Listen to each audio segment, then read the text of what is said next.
Let's deliver a f***ing watch! Yes! Picking up James and McVey from the Vamps. Vamps were playing a gig in Belfast, and that was a unique opportunity for me to show him Belfast and, of course, the vault. I want to show James the shop. I'm gonna deliver him a watch, a Tudor Black Bay Pro. Not this one. This one is mine. As a surprise, we engraved the back saying 10 years of the Vamps. Hey. The hell? Finally, bro. Oh. If you don't know who he is, you need to check yourself out at a doctor, because this guy is a superstar. He's 1/5 of the Vamps, or 1/4. 1/4. He's a quarter of the Vamps, and he was in Celebrity Take Me Out. What? No? I'm a celebrity, get me out. Oh, yeah. I'm a celebrity, get me out of here. Relax, James. Oh, it stinks! 40 pig's brains. I love this place, you know. I started the business. What the f*** am I talking about? It was just me selling watches in a bit of an A8. It was tough, like. After about a year and a half, I was able to get on my feet and make it relatively profitable, and I had 25 grand on my bank account. And I was speaking to these guys. I sold the son of the owner of the hotel a watch, and then I just said, listen, in Geneva and in London and in New York, you have all these shop-in hotels. You don't have that. Can we do this here? And they just said, hell yeah. The funny bit is, the total cost of me building the shop in the Merchant Hotel was £22,000. That meant that I had a full shop and only 3 grand. Did you buy 3 Thai cores? That wasn't really well planned, to be honest. You have the maddest people coming in here. We had David Hasselhoff here, mate. He was a madman, let me tell you. That guy was the biggest diva I have ever seen in my life. Why? Just about the hotel. And the hotel's f***ing class. What are you talking about? David Hasselhoff. And he was wearing a horrible watch as well, by the way. You have some really cool people coming about. I found you, and I think you literally had like 2,000 subs, and I was like, you're f***ing crazy. Is it gonna work? Because it's so snobby, that world, and I think like you've genuinely changed it. And all of a sudden it was like the next week it was like 100,000 subs. I was like, what the f*** are you doing? I thought you somehow you got like f***ing paying for subs or some. I think it's all fake. That's bad. So good, mate. So for me, I was like, I never expected that we would be in any way, shape, or form in this situation. The funny bit is, I never believed in it either. I was like, yeah, this will never f***ing work. But like, I didn't have any other options either. I was going to close my business and see this as a failure, or go back to doing things you don't like. We made it work, and YouTube just exploded. We grew 60,000 subscribers in like 2 weeks. It was insane. We're now pushing. All of you guys gave me a career. Thank you so much. And we're almost at 1 million subscribers. So subscribe now to the channel. And if you want to buy or sell your watch, go to prideandpinion.com like everyone else does. We're the biggest social media platform in the watch world today. Like, that's just berserk. That's it. I know. What the f*** is wrong with me? Still can't believe it. Like, being able to do what you love is the ultimate freedom, isn't it? The biggest social media platform in the watch world today. The biggest YouTube channel in the watch world today. Thank you all so much, you my b****s. I come from nothing, mate. I never had money in my pocket. Let me see if I have money in my pocket at the moment. Got a £5. Now my watch is at least £5 worth more, or double. Someone offered me more money for a watch because it was my watch. It's like, no, mate, that's just up. That's weird. We don't do that stuff yet. Once we hit 1 million subscribers, though. That is a big million on my head. Go around like a big Mac. I saw that video you did, like whenever it was, where you like went back to your parents' house or whatever, and it's like it's amazing to see the journey, mate. It's so nice. They had some rough times with me when I was a kid. Like, they got myself in all sorts of trouble always. Like, but we made it work. How are you, mate? Hublot, that's it, boy. There's a watch company called Hublot. Nico single-handedly ruined their whole brand. Literally every person now in the watch industry hates Hublot. Because of Nico, it's kind of crazy.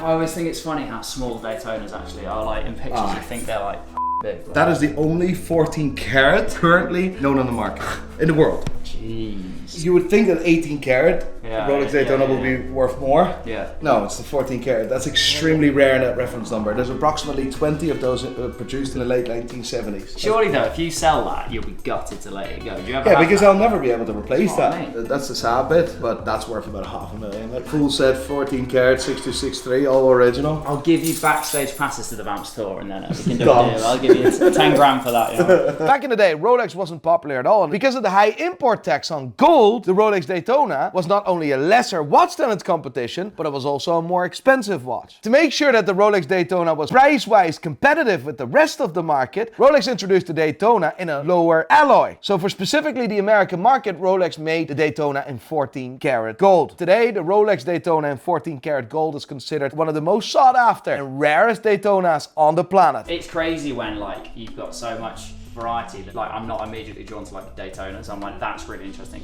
That's interesting. I always try to find cool pieces which I think would really suit the collection in total well.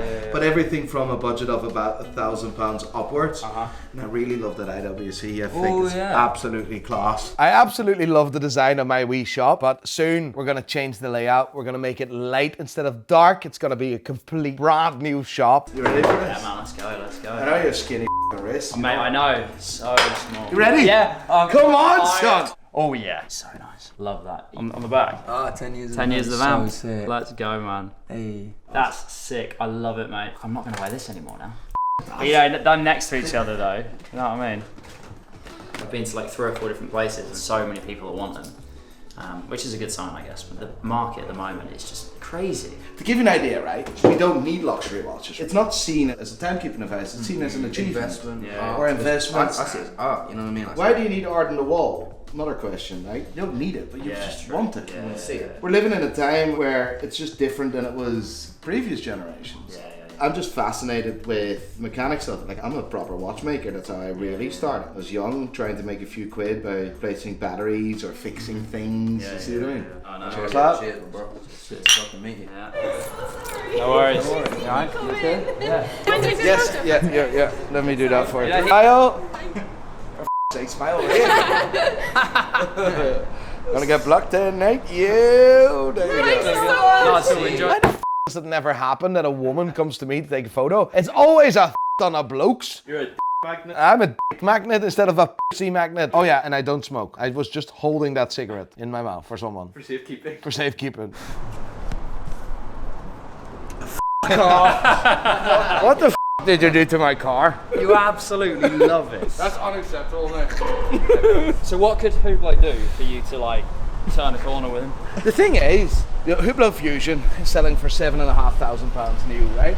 That exact identical movement is featuring in Hamilton. Yeah, which are like 700 quid. The difference is, in Hamilton, they actually get a bracelet. You actually get a really nice watch. With Hublot, you get a piece of rubber. Yeah, I never really liked him anyway, but I think you came with such ferocity that like I'd be scared to wear one in case someone would stab me. Do you know what I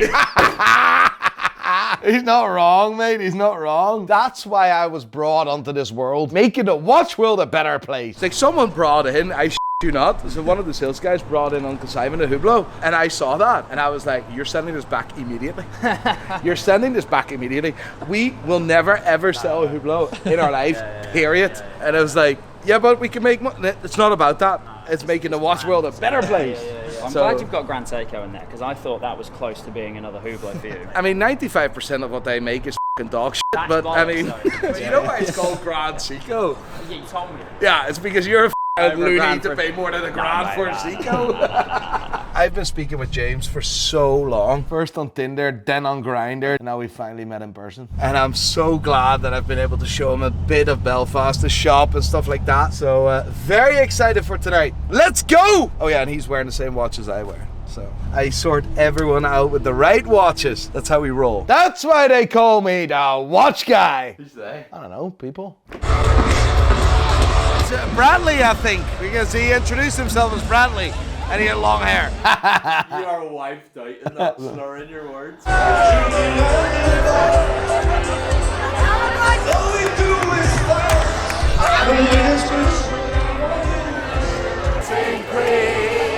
Yeah!